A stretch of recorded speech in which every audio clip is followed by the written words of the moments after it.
जब वो आलोक कुमार सुमन नकारा हैं, उनको पता नहीं है कि विश्वविद्यालय कैसे आता है, उनको पता ही नहीं है कि विश्वविद्यालय बनवाने का प्रारूप क्या होता है, उनको पता ही नहीं है कि गोपालगंज के युवा विश्वविद्यालय मांग रहे हैं, तो कौन सा नेता कौन सा सांसद? हम तो मानते ही नहीं है आलोक कुमार सुमन को कोई नेता, हम मानते ही नहीं है आलोक कुमार सुमन को सांसद। मतलब अब समझिए कि 5 साल हो गया, कंप्लीट हो गया, आचार संहिता लग गया, लेकिन अगर 5 साल में आप सिर्फ पत्र लिखे हैं तो हमको लगता है कि दुर्भाग्य है। आप एक चिरुआ पानी लीजिए हाथ में और डूब के वहीं दिल्ली में मर जाइए। आपकी जरूरत नहीं है गोपालगंज को। खुलेआम विरोध होगा क्योंकि आलोक कुमार सुमन से गोपालगंज की जनता संतुष्ट नहीं है। वो बेहतर काम नहीं किए हैं, सिर्फ वादा किए हैं, सिर्फ पत्र लिखे हैं और सदन में जा करके बिल्लियों की भांति यूं कर दिए हैं। उससे विकास नहीं होता है। आपका नेता सशक्त होना चाहिए, आपका नेता मजबूत होना चाहिए, आपका नेता बोलना बढ़िया से जानता हो और आपका नेता कहीं आंदोलन कर सकता हो बढ़िया से। सदन में भी आंदोलन होता है, इनको नहीं पता होगा, क्या कि ये सबसे पीछे बैठते हैं सदन में भी। इनको मतलब ही नहीं है गोपालगंज जीतने के बाद भी उसको आम जनता नहीं जानती है, गोपालगंज के युवा नहीं जानते हैं कि सांसद कौन है। इसलिए नहीं जानते हैं क्योंकि सांसद वाला काम किया ही नहीं है। सांसद सिर्फ और सिर्फ दिल्ली में घर बनवाया है और दिल्ली में दिन भर बैठा रहता है और दिल्ली में ही जो काम करना होता है करता है। क्या काम?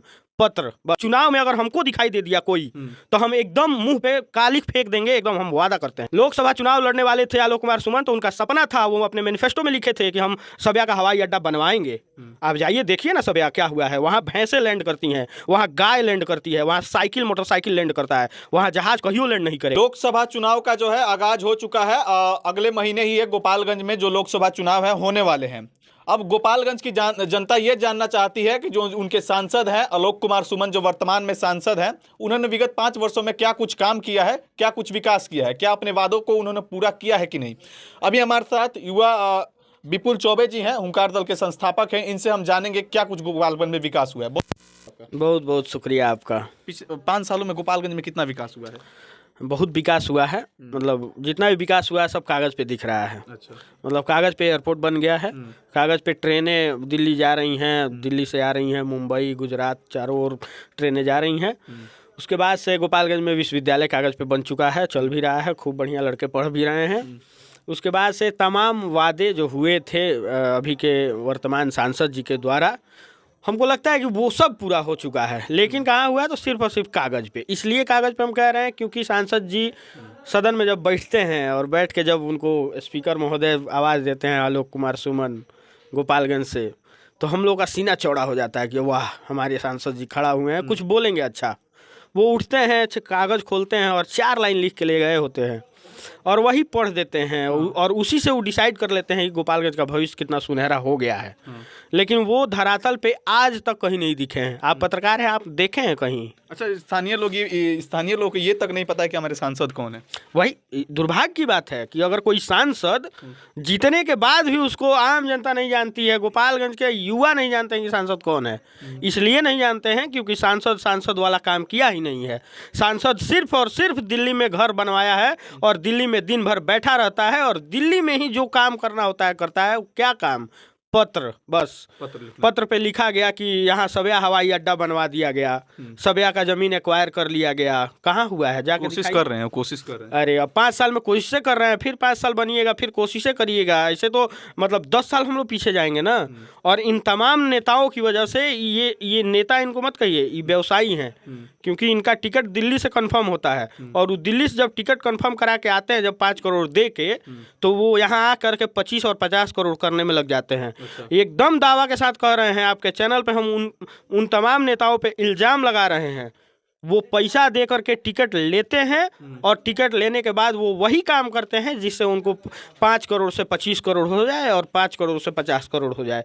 तो अगर इन व्यवसायियों के चक्कर में पड़िएगा तो गोपालगंज विकास नहीं करेगा। अच्छा, उनका कहना था कि गोपालगंज में वो रेल का भी मतलब ऐसा समझिए कि बड़ी रेल का ठहराव यहाँ पे होना चाहिए, क्योंकि गोपालगंज और सिवान से मतलब बाहर दूसरे राज्य में लोग ज़्यादा जाते हैं।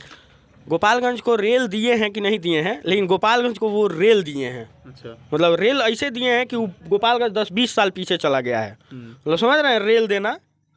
एक हमारे यूट्यूबर हैं, वो बोलते हैं रेल दिया जाएगा, तो वो ट्रेन नहीं दिए हैं, वो रेल दिए हैं गोपालगंज के जनता को। अच्छा। मतलब अब समझिए कि 5 साल हो गया, कंप्लीट हो गया, आचार संहिता लग गया, लेकिन अगर 5 साल में आप सिर्फ पत्र लिखे हैं तो हमको लगता है कि दुर्भाग्य है। आप एक चिरुआ पानी लीजिए हाथ में और डूब के वहीं दिल्ली में मर जाइए। आपकी ज़रूरत नहीं है गोपालगंज को, और उन तमाम नेताओं की ज़रूरत नहीं है जो सिर्फ और सिर्फ पत्र लिख रहे हैं, सिर्फ और सिर्फ गोपालगंज की जनता को बरगला रहे हैं। उनकी आवश्यकता ही नहीं है। वो एकदम जहाँ है वहीं रहें। चुनाव में अगर हमको दिखाई दे दिया कोई तो हम एकदम मुंह पे कालिख फेंक देंगे, एकदम हम वादा करते हैं। क्या लगता है सांसद का काम क्या होना चाहिए आपके हिसाब से? सांसद का काम है कि सदन में जाए और सदन में जा करके एकदम अपनी बातों को मजबूती से रखे कि हाँ, मेरा ये क्षेत्र में मेरे ये जनता का मांग है कि ये समस्या दूर होना चाहिए, तो वो दूर हो। लेकिन अब 4 लाइन देख के पढ़ दीजिएगा तो उससे नहीं ना दूर हो जाएगा समस्या। अरे गोपालगंज के युवा चाह रहे हैं कि गोपालगंज में एक विश्वविद्यालय हो, तो हम आपसे मांगेंगे विश्वविद्यालय कि हम करवा दे जाके। जो सदन में बैठ रहा है वही ना करवाएगा, तो वो नकारा है तो कैसे करवा देगा? जब वो आलोक कुमार सुमन नकारा हैं, उनको पता नहीं है कि विश्वविद्यालय कैसे आता है, उनको पता ही नहीं है कि विश्वविद्यालय बनवाने का प्रारूप क्या होता है, उनको पता ही नहीं है कि गोपालगंज के युवा विश्वविद्यालय मांग रहे हैं, तो कौन सा नेता, कौन सा सांसद? हम तो मानते ही नहीं है आलोक कुमार सुमन को कोई नेता, हम मानते ही नहीं है आलोक कुमार सुमन को सांसद, क्योंकि वो एक व्यवसायी हैं, वो एक डॉक्टर थे। हो सकता है कि अपने चिकित्सीय फील्ड में वो सफल रहे हों, तभी ना ज़्यादा पैसा कमाए हैं, और ज़्यादा पैसा कमाए हैं ले जाकर किसी पार्टी को दिए हैं, टिकट लड़ रहे हैं, जीत रहे हैं। और हमको लगता है कि एनडीए के नाम पे ये लोग, तमाम लोग जो भी जिनके पास कुछ नहीं है, सिर्फ पैसा है, वो एनडीए के नाम पे सांसद बन रहा है और बिहार सहित, गोपालगंज सहित पूरे भारत को बर्बाद कर रहा है, और इसीलिए देश आगे नहीं बढ़ रहा है। गोपालगंज एक ऐसा जिला है जिसने 2 मुख्यमंत्री पूरे बिहार को दिए, एक रेल मंत्री भारत को दिया, फिर भी गोपालगंज इतना पीछे क्यों है? गोपालगंज पीछे होने का कारण ही हम बता रहे हैं ना, यहाँ के नेता। अरे आप अपने माइक की वजह से आप समस्याओं को उठा सकते हैं, आप माइक की वजह से युवाओं की आवाज़ को उठा सकते हैं, धरातल की जो समस्या है उसको उठा सकते हैं, लेकिन इस समस्या को निदान निकालने वाला कोई नेता ही है ना। अरे हमारा जनप्रतिनिधि, हम जब उसको चुन के सदन में भेज रहे हैं तो उसका काम क्या है? उसका काम यही है कि खाली पत्र पढ़ दें, हो गया। इसका काम है कि जो जनता मांग कर रही है, जो जनता कह रही है, उसको सुनिए।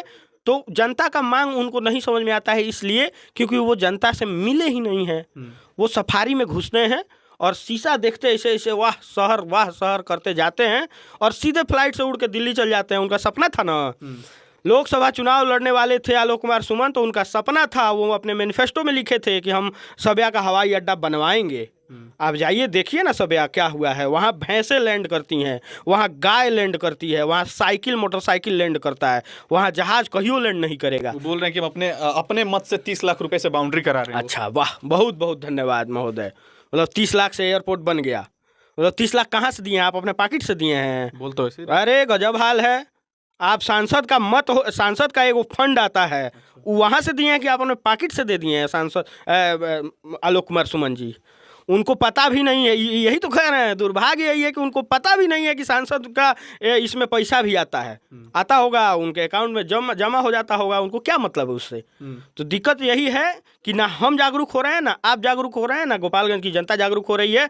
इसीलिए ऐसे ऐसे निकम्मे नकारे नेताओं का दाल रोटी चल रहा है, और बढ़िया चल रहा है घी डाल के। मतदान का मतलब है सब किसी को कुछ ना कुछ तो अपना मतलब वोट करना ही है, किसी ना किसी को तो देना ही है, भले वो अच्छा हो चाहे ना हो।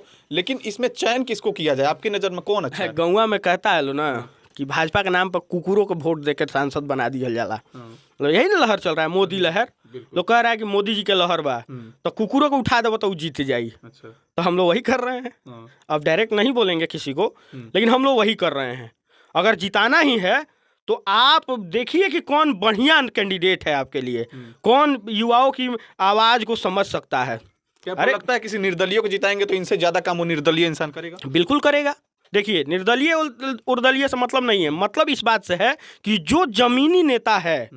अब मान लीजिए कि आप डॉक्टर हैं, हम डॉक्टरों का विरोध नहीं कर रहे हैं, मान लीजिए कि आप डॉक्टर हैं और आपके पास 10 करोड़ रुपया है, तो आप दिल्ली जाइएगा तो आपके लिए आसान हो गया टिकट लेना। लेकिन वही कोई संघर्ष कर रहा है जो 30-35 साल अपना जीवन दे दिया है राजनीति में, और वो धरातल को समझ रहा है कि क्या होना है ज़मीन पे, लेकिन उसको टिकट नहीं, पार्टी वाले जो पैसा लेके जाता है उसको टिकट दे देता है, और जब टिकट मिलता है तो 10 करोड़ वहाँ से दे के आएगा, तो यहाँ आके तो उसको 100 करोड़ बनाएगा। तो वो व्यवसाय ना हो गया, वो तो जनता के साथ व्यवसाय हो गया। तो व्यवसाय में कौन सा आप विकास खोज रहे हैं? वैसे विकास नहीं होता है। आपको विकास करना है तो किसी युवा को चुनिए, आपको विकास करना है तो किसी जमीनी नेता को चुनिए, वैसे नेता को चुनिए जो नेता समझता हो कि हाँ गोपालगंज को एक विश्वविद्यालय चाहिए। अरे 27 लाख से ज़्यादा जनसंख्या हो गया, सबसे ज़्यादा युवा हैं गोपालगंज में, और युवा आज जा रहे हैं यूपी पढ़ने, छपरा पढ़ने, कहाँ कहाँ पढ़ने जा रहे हैं। यूपी तो जाता है सब, तो रोड एक्सीडेंट में मर भी जाता है युवा। ये दुख दर्द दिखाई नहीं देता है। उसके बाद से फ़ोन करिएगा कि ओ हो आपके घर का लड़का मर गया, आइए ना 2 लाख रुपया दे देते हैं मुआवजा। वो 2 लाख रुपये से उसका घर चल जाएगा। आपको ज़रूरत है कि गोपालगंज में एक विश्वविद्यालय दीजिए। छोड़ दीजिए पलायन की मुद्दा पे हम बातें नहीं कर रहे हैं, हम तो ये बात कर रहे हैं कि आपका मैनिफेस्टो में ये भी लिखा था कि हम थावे से और गोपालगंज से दिल्ली के लिए, गुजरात के लिए, महाराष्ट्र के लिए और चेन्नई के लिए ट्रेनें चलवाएंगे। चला है। आपको लखनऊ जाना होता है ना, तो भी सोचना पड़ जाता है कि लखनऊ वाला ट्रेनों अब चल रहा है कि नहीं। कि अंत में आपसे यही जानना चाहेंगे, फिर से जब आलोक कुमार सुमन जी वोट मांगने आएंगे तो क्या कुछ वोट वगैरह दीजिएगा? हाँ बिल्कुल वोट दिया जाएगा, लेकिन दिक्कत ये है कि हमारे शर्तों पे होना चाहिए वोट, युवाओं के शर्तों पे होना चाहिए। क्योंकि युवा क्या चाहते हैं वो चीज़ जरूरी होना चाहिए कि हमारा नेता समझे। और चूंकि यहाँ कोई नेता नहीं है तो आलोक कुमार सुमन का एकदम पुरजोर विरोध होगा, और एकदम होना भी चाहिए। हमको लगता है गोपालगंज के पूरी जनता विरोध करेगी और खुलेआम विरोध होगा, क्योंकि आलोक कुमार सुमन से गोपालगंज की जनता संतुष्ट नहीं है। वो बेहतर काम नहीं किए हैं, सिर्फ वादा किए हैं, सिर्फ पत्र लिखे हैं और सदन में जा करके बिल्लियों की भांति ऊँ कर दिए हैं। उससे विकास नहीं होता है। आपका नेता सशक्त होना चाहिए, आपका नेता मजबूत होना चाहिए, आपका नेता बोलना बढ़िया से जानता हो, और आपका नेता कहीं आंदोलन कर सकता हो बढ़िया से, सदन में भी आंदोलन होता है। इनको नहीं पता होगा, क्या कि ये सबसे पीछे बैठते हैं सदन में भी। इनको मतलब ही नहीं है गोपालगंज से। मतलब आपको लगता है सांसद बन गए लेकिन इनको काम कैसे किया नहीं भी नहीं पता पता है। अरे ये पैरासीटामोल है कि आपको पता चल जाएगा कि ये जगह दर्द होता था तो एगो दवाई सुई दे दो ठीक हो जाएगी। पैरासीटामोल नहीं ना है, ये राजनीति है। और गोपालगंज की जनता बेहतर समझती है आलोक कुमार सुमन से। आलोक कुमार सुमन को राजनीति नहीं पता है, वो डॉक्टर हैं। हमको लगता है कि इस बार उनको डॉक्टरी करना चाहिए, छोड़ देना चाहिए राजनीति। लेकिन क्या करिएगा, वही बात है ना कि किसी के नाम पे कोई राज कर रहा है, वही होगा। और हमको लगता है कि गोपालगंज में 1514 गो गांव है। ये सांसद जी के लिए एगो बढ़िया सवाल का जवाब हम दे दिए, उनको नहीं पता होगा। 1514 गांव है, 1514 गांव के युवाओं से हम मिल चुके हैं, और उन तमाम युवाओं से हम कहना चाहते हैं कि एक बार चुनने से पहले बेहतर वोट करिएगा। और कोई नेता जाए जो दलाली किया है, जो पैसा देकर टिकट पाया है, उससे आंख में मिला के इस बात को दावे से पूछिएगा कि आप क्या किए हैं कि आपको हम वोट दें। बस इसके अलावा कोई शर्त नहीं होना चाहिए। चलिए, तो गोपालगंज के विपुल चौबे जी थे। इनकी बातों से आप क्या समझते हैं? अपनी प्रतिक्रिया दो, इस वीडियो को ज़्यादा शेयर करें।